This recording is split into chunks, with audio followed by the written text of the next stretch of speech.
Bismillahirrahmanirrahim. Assalamualaikum warahmatullahi wabarakatuh. Alhamdulillah, thumma alhamdulillah, wassalatu wassalamu ala rasulillah wa ala alihi wa sahbihi wa walah wa la hawla wa la quwata illa billah, amma ba'd. Alhamdulillah, senang sekali bisa bertemu kembali di channel YouTube Magnet Rezeki. Saya doakan Anda semua mendapatkan keberkahan, kemuliaan, kejayaan, ketinggian dari Allah Subhanahu wa Ta'ala, sehingga Anda semakin dekat dengan cita-cita Anda, harapan Anda, hajat-hajat Anda, dan juga semakin dekat dengan Allah Subhanahu wa Ta'ala. Amin ya Rabbal Alamin. Seperti biasa di channel ini kita akan membahas tentang materi magnet rezeki, bagaimana menarik rezeki dahsyat dengan cara Allah. Dan kali ini kita masuk pada audio berjudul Perisai Rezeki yang part kedua. Tapi sebelum kita lanjut kepada materinya, bagi teman-teman yang belum subscribe dan baru saja menemukan channel ini, silahkan subscribe. Insya Allah Anda akan mendapatkan materi-materi yang terbaik dari channel ini.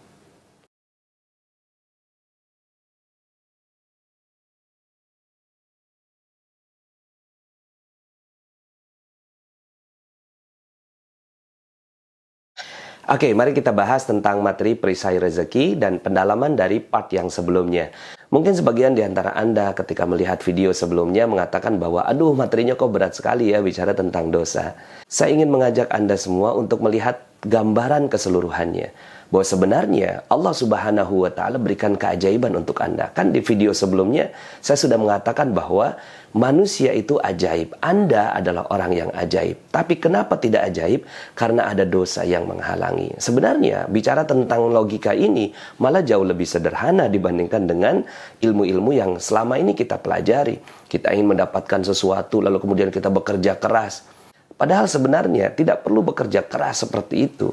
Kalau seandainya kita tahu logika berpikir ini, hilangkan saja dari dosa, hilangkan saja perisainya, maka keajaiban akan datang pada kehidupan Anda. Malah sebenarnya logikanya jauh lebih sederhana. So, saya ingin mengajak Anda semua untuk melihat ini sebagai sebuah proses. Ketika kita ingin mendapatkan keajaiban, maka sederhana. Hilangkan saja dosanya, maka insya Allah rezeki akan datang dengan sendirinya. Kan sederhana. Dibandingkan dengan kita harus bekerja keras. Betapa banyak orang yang bekerja keras, tapi dia masih menggunakan perisainya kemana-mana. Ya, dia pegang perisainya, dia pegang dosanya. Kemudian dia berusaha, dia bekerja, pergi pagi pulang sore, pergi pagi pulang malam. Bukannya malah mendapatkan sesuatu, malah dia akan mendapatkan hal yang tidak nyaman dalam kehidupannya. Ilmu magnet rezeki tujuannya bukan untuk memperberat. Sebaliknya, ilmu magnet rezeki bahkan untuk memperingan kita mencari rezeki. Ketika Anda sudah mau menerima logika ini bahwa perisai rezeki kita lah yang menghalangi dari keajaiban rezeki kita, maka bismillah, materi yang berikutnya akan bermanfaat untuk kita semua. Perkenankan saya menceritakan tentang awal mula saya bertemu dengan ilmu magnet rezeki ini. Satu saat saya berjalan bersama dengan sahabat saya, ada 12 orang. Ada satu orang sahabat saya bertanya kepada seorang guru, "Kiai, kenapa sih hidup ini penuh krisis, ngantri BBM, banyak orang miskin dan seterusnya?" Saat itu saya masih berpikir logika. Ya iyalah mungkin karena orang tuanya nggak kasih pendidikan. Ya iyalah mungkin karena dia malas. Ya iyalah mungkin dia nggak memiliki ilmu bisnis dan seterusnya. Tapi ternyata pertanyaan sesederhana itu dijawab dengan serius oleh Kiai. Kiai bertanya balik, sebenarnya untuk apa diciptakan manusia? Saya menjawab untuk beribadah gitu ya. Tapi kemudian kata Kiai, salah. Untuk apa beribadah? Aduh, saya agak kaget ya. Karena baru ketemu dengan seorang Kiai yang mengatakan hal seperti ini. Karena sebelumnya saya meyakini bahwa hidup adalah untuk beribadah. Wa ma khalaqtul jinna wal insa illa liya'budun. Tapi kata Kiai, bukan untuk itu. Saya jawab lagi, untuk menjadi khalifah Kiai. Salah kata Kiai. Ya karena salah semua ya udah saya diem aja. Lalu kemudian Kiai mengatakan, sebenarnya Allah menciptakan kita untuk dimuliakan dan dimanja. Allah menciptakan kita untuk berbahagia. Allah menciptakan kita untuk bersenang-senang. Allah nggak mau kita susah. Allah nggak mau kita berat. Allah nggak mau kita capek-capek mencari nafkah. Kata Kiai seperti itu. Sebenarnya ketika diciptakan oleh Allah Subhanahu wa Ta'ala manusia, tujuannya satu, untuk dimuliakan dan dimanja. Ketika diciptakan Nabi Adam, lalu kemudian Allah Subhanahu wa Ta'ala memerintahkan kepada Nabi Adam, uskun anta wa zaujukal jannah. Duduk diam engkau ya Adam beserta istrimu di surga. Wa kula minha ragadan haitsu syi'tuma. Makan semua yang ada. Akhirnya begitulah kehidupan kita. Manusia awalnya untuk menikmati semua yang Allah Subhanahu wa Ta'ala ciptakan untuk kita. Tapi ada tapinya, wala taqraba hadhihi syajarah. Tapi jangan sentuh-sentuh ini pohon. Malah disentuh oleh Nabi Adam. Apa yang terjadi? Turun ke bumi, lalu kemudian dia harus berproses. Itu ada pohon, panjat, petik, kupas, masak, baru makan. Lebih susah hidupnya. Maka kata Kiai, sebenarnya Allah Subhanahu wa Ta'ala ciptakan kita semua untuk bersenang-senang, untuk hidupnya ajaib. Di mana? Di surga. Tapi kenapa hidupnya nggak ajaib? Karena satu yang dilakukannya, dosa. Jadi dosalah yang membuat hidup kita sulit. Dosalah yang memisahkan antara diri kita dengan surga Allah Subhanahu wa Ta'ala. Di surga hidupnya ajaib. Karena ada dosa, maka keajaibannya hilang. Apakah dosanya berhenti? Kata Kiai. Enggak Kiai, dosa lagi. Akhirnya nggak boleh metik, sekarang nanam. Ambil benih di tempat yang lain, ditanam, ditunggu 5 tahun, baru bisa dimakan. Lebih susah hidupnya? Lebih susah. Karena apa? Karena dosanya nambah. Apakah dosanya berhenti? Enggak, dosa lagi manusia. Akhirnya nggak boleh nanam. Beli sekarang. Kerja keras banting tulang. Pergi pagi pulang sore, pergi pagi pulang malam untuk membeli sesuatu. Lebih susah hidupnya kata Kiai. Iya Kiai, lebih susah. Ya, dosanya berhenti? Enggak Kiai. Akhirnya nggak boleh beli, ngutang sekarang. Beli jilbab ngutang, beli pancing ngutang, beli baju majlis taklim ngutang. Ya, akhirnya ngutang jadi gaya hidup. Dia gesek-gesek itu kartu, pakai kartu kredit, dan seterusnya. Pada saat Kiai ngomong ngutang, saya nunduk teman-teman. Ya Allah, gue banget pada saat itu saya sedang berada dalam kondisi yang terpuruk. Saya sedang hutang banyak, dikejar-kejar debt collector, dilaporkan polisi, digugat, dan seterusnya. Lalu kemudian betul saja, ya sebenarnya harusnya, pantasnya kehidupan saya ajaib. Tapi kenapa saya seperti ini? Karena saya banyak dosa. Dan itu saya sadari pada saat itu. Kemudian kata Kiai gini, ya, dosanya berhenti? Enggak Kiai, dosa lagi. Akhirnya nggak boleh ngutang, gali lubang, tutup lubang. Itu saya banget gitu ya.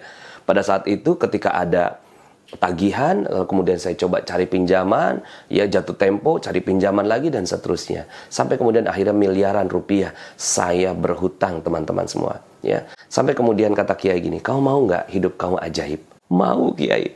Kau mau nggak kamu kembali pada kehidupan keajaiban kamu? Mau Kiai. Kau mau nggak selesai semua persoalan hidup kamu? Mau Kiai. Kata Kiai, sederhana. Jangan buat dosa satupun. Maka kau akan rasakan surga sebelum surga yang sebenarnya. Pada saat itu saya tertegun dengan jawaban itu. Kamu juga pernah hidupnya ajaib. Tinggal diulangi saja. Kata Kiai seperti itu ke saya.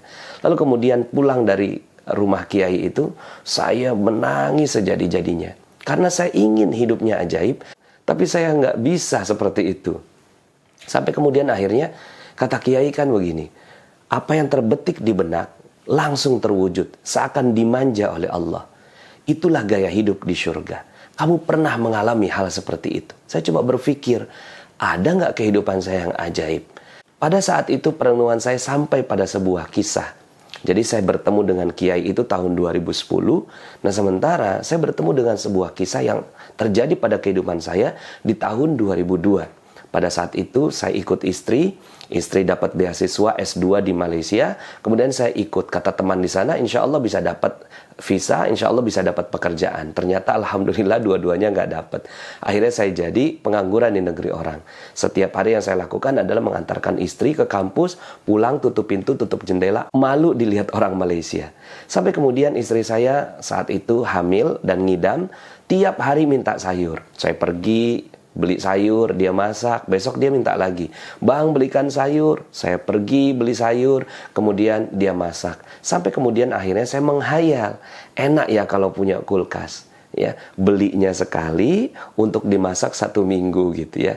Mungkin teman-teman semua pernah ngelihat film kartun gitu, jatuh itu ada burung-burung yang terbang gitu ya. Saya itu setiap istri saya bilang, bang belikan sayur, di kepala saya itu kulkas gitu ya. Saya menghayal. Cuma yang saya bisa lakukan hanya itu, menghayal. Beli nggak bisa, ngeredit nggak bisa. Karena saya waktu itu nggak kerja dan nggak punya penghasilan. Istri saya pun penghasilannya nggak begitu banyak. Enaknya pengangguran itu kan dekat dengan masjid gitu ya. Setiap ada azan, saya datang ke masjid. Nah pada saat itu, saya berdoa. Ya, doanya bener, Rabbana atina fid dunya hasanah. Tapi kepala mikirnya kulkas ya Allah, kulkas ya Allah. Sampai kemudian ketika keluar dari masjid, ada kulkas dibuang. Ya, saya dekati kulkas itu, saya buka pintunya, kemudian saya lihat masih ada bunga esnya, berarti baru dibuang.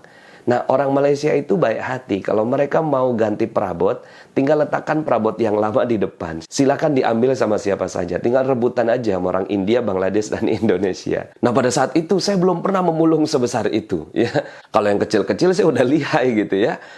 Sepatu, sendal, blender, mainan anak itu udah lihai. Tapi ini kan besar, apalagi saya sedang diawasi oleh polisi imigrasi. Kemudian saya telepon teman saya, Pak Dodi, ini ada kulkas dibuang, boleh nggak kita tarik? Jomlah, tariklah. Kemudian akhirnya teman saya itu bawa motornya, letakkan di atas motor, nyampe rumah, nyala. Oh, ini yang dimaksud sama Kiai. Kamu pernah hidupnya ajaib. Pada saat itu saya berpikir, oh mungkin ini yang dimaksud Kiai. Saya pada saat itu nggak bekerja, saya nggak beli itu kulkas, saya nggak nyicil itu kulkas. Kemudian kulkas itu datang pada kehidupan kami hanya dengan berpikir, oh ini barangkali. Ya, kata Kiai, terbetik di benak, langsung terwujud, seakan dimanja oleh Allah. Pada saat itu teman-teman semua, saya seperti memiliki energi yang luar biasa. Oh iya betul, saya pernah hidupnya ajaib. Dan kata Kiai, tinggal diulangi. Nah, faktor yang saya pelajari adalah kita nggak mungkin juga kan, ya, nggak buat dosa satupun gitu ya. Mana mungkin, kata Kiai kan, jangan buat dosa satupun. Kita manusia biasa. Oke, mungkin orang-orang seperti Kiai, orang-orang yang waro, yang zuhud dan seterusnya sudah mampu seperti itu. Nah, derajat untuk saya ini akhirnya berhati-hati dari dosa. Maka itu yang menjadi tagline bagi saya. Ketika berhati-hati dari dosa, akan terjadi keajaiban. Ketika berhati-hati dari dosa, kau akan rasakan syurga sebelum syurga yang sebenarnya. Pada saat itu saya juga berdiskusi dengan beliau, bukankah kita belum masuk syurga, Kiai? Kata Kiai, jarak antara syurga akhirat dengan syurga dunia setipis kematian. Tapi keajaibannya sudah ada sekarang. Syurganya sudah ada sekarang. Setelah itu, saya memiliki energi luar biasa. Oh ya betul, saya hidupnya bisa ajaib. Dan insya Allah hutang-hutang saya, amanah-amanah saya, semua hal-hal yang saya inginkan bisa terjadi pada kehidupan saya. Dulu saya menamakan ini ilmunya ilmu kulkas. Ya, saya menamakan ini ilmu kulkas. Saya hanya berpikir di kepala, cering datang terwujud. Dan ternyata betul. Nah faktornya, satu saja faktornya, sederhana. Berhati-hati dari dosa. Nah setelah itu teman-teman, saya ketika ada keinginan, saya hanya berpikir di kepala, saya hanya merasakan dalam hati saya, lalu kemudian tiba-tiba terwujud. Ya Allah, saya pengen pergi umroh. Alhamdulillah, saya baru 33 kali pergi umroh. Saya harus berhati-hati berbicara seperti ini. Karena sebenarnya saya nggak bisa apa-apa. Saya hanya memesan keajaiban. Cuma, itulah Allah Subhanahu wa Ta'ala. Yang saya ingin sampaikan kepada Anda semua adalah keajaiban Allah Subhanahu wa Ta'ala. Yang hebat ya tentunya Allah. Saya nggak bisa apa-apa, saya hanya memesan keajaiban. Saya hanya berpikir di kepala, ya Allah saya pengen pergi umroh. Waktu itu saya pernah mendengarkan ceramah Ustadz Yusuf Mansur, kalau jarak antara beliau dengan Ka'bah itu seperti pintu samping. Ya, ngebuka, udah Ka'bah. Dalam hati saya, ya Allah saya pengen seperti itu. Lalu kemudian saya tanamkan pakai ilmu kulkas gitu ya, yang dulu saya yakini, subhanallah. Tiba-tiba ada yang telepon, Pak Nas, ini ada Ustadz nggak jadi berangkat, boleh nggak Pak Nas gantikan? Tapi saya bukan Ustadz, udah gampang Pak Nas, yang lainnya semua akan ada mutawif di sana. Subhanallah, saya malah menjadi pembimbing free, gratis. Dan setelah itu saya ngomong sama jamaah, jamaah mohon maaf ya, setelah selesai itu ya acara, saya sebenarnya adalah Ustadz pengganti, mohon maaf kalau seandainya pelayanan saya kurang maksimal. Ternyata setelah itu jamaah malah laporan ke travel, dan akhirnya saya dijadikan sebagai pembimbing umroh dan haji di Mihrab Qalbi Travel. Hanya berpikir, ya Allah pengen pergi umroh. Tiba-tiba berkali-kali. Bahkan dengan itu semua, ya saya akhirnya bisa keliling dunia. Ya, saya bisa pergi ke Mesir, ke Abu Dhabi, kemudian ke Dubai, kemudian ke Petra, kemudian ke Masjidil Aqsa. Subhanallah, ya, bukan saya yang hebat. Ya, misi saya dalam menyampaikan ilmu magnet rezeki ini adalah fa'amma binikmati rabbika fahaddis. Maka nikmat Rabbmu sebarkanlah. Ini adalah testimoni. Yang saya testimoni adalah kekuatan Allah Subhanahu wa Ta'ala. Maka kalau seandainya Anda mau melakukannya, insya Allah Anda bisa. Saya pun berpikir, ya Allah, saya pengen sekali keliling dunia. Akhirnya ya saya dengan istri saya ya pergi keliling dunia dengan ilmu magnet rezeki ini. Hanya berpikir di kepala, ya Allah, saya pengen pergi keliling dunia. Akhirnya kita pergi ke Singapura, ke Malaysia, kemudian ke Turki, ke Korea, ke Jepang, kemudian ke Eropa, ya, kemudian ke Belgia, ke Nederland, ke London, ke Paris, ke Barcelona, ke Andalusia, ke Hawaii. Subhanallah. Luar biasa. Sekali lagi, bukan saya yang hebat, tapi ada kekuatan maha dahsyat. Dan ternyata faktornya cuma satu. Berhati-hati dari dosa. Yang penting adalah pada saat kita berhati-hati dari dosa, maka keajaiban itu akan sangat-sangat mudah sekali datang pada kehidupan kita. So, saya ingin mengajak Anda semua untuk memandang ilmu ini dengan gembira. Saya ingin mengajak Anda semua memandang ilmu ini dengan optimis, ya. Bukan dengan memandang, saya kan banyak dosanya. Tidak. Allah Subhanahu wa Ta'ala mau mengampuni dosa-dosa kita. Asalkan kita mau mendekat kepada Allah Subhanahu wa Ta'ala. Dalam sebuah hadis dikatakan ketika kita mendekat kepada Allah 1 langkah, Allah mendekat 1000 langkah. Ketika kita mendekat kepada Allah dengan berjalan, Allah mendekat kepada kita dengan berlari. Kita semua makhluk penuh dosa. Bahkan mungkin saya dosanya lebih banyak daripada Anda. Pada intinya, Anda adalah orang yang ajaib. Asalkan mau menurunkan perisai rezeki. Asalkan mau menurunkan dosa kita. So, bagi teman-teman yang ingin rezekinya berlimpah, hutangnya lunas, piutangnya terbayar, proyeknya berjalan lancar, gajinya naik, jabatannya tinggi, badannya makin sehat dan prima, kita turunkan perlahan-lahan perisai rezeki kita. Setelah itu, Anda minta apa saja kepada Allah Subhanahu wa Ta'ala, maka insya Allah Dia akan mengizinkan keajaiban itu terjadi pada kehidupan Anda. Itu yang terjadi pada kehidupan saya dan juga para teman-teman yang mencintai ilmu magnet rezeki. Maka itu pun juga yang akan terjadi pada kehidupan Anda. Insya Allah Anda adalah makhluk yang ajaib. Tinggal kita sempurnakan faktor-faktornya.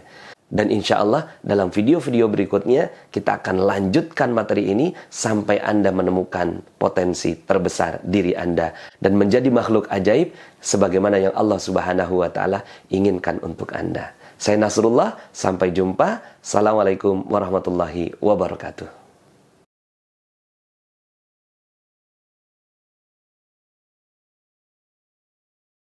Pada saat Kiai ngomong ngutang, saya nunduk teman-teman semua.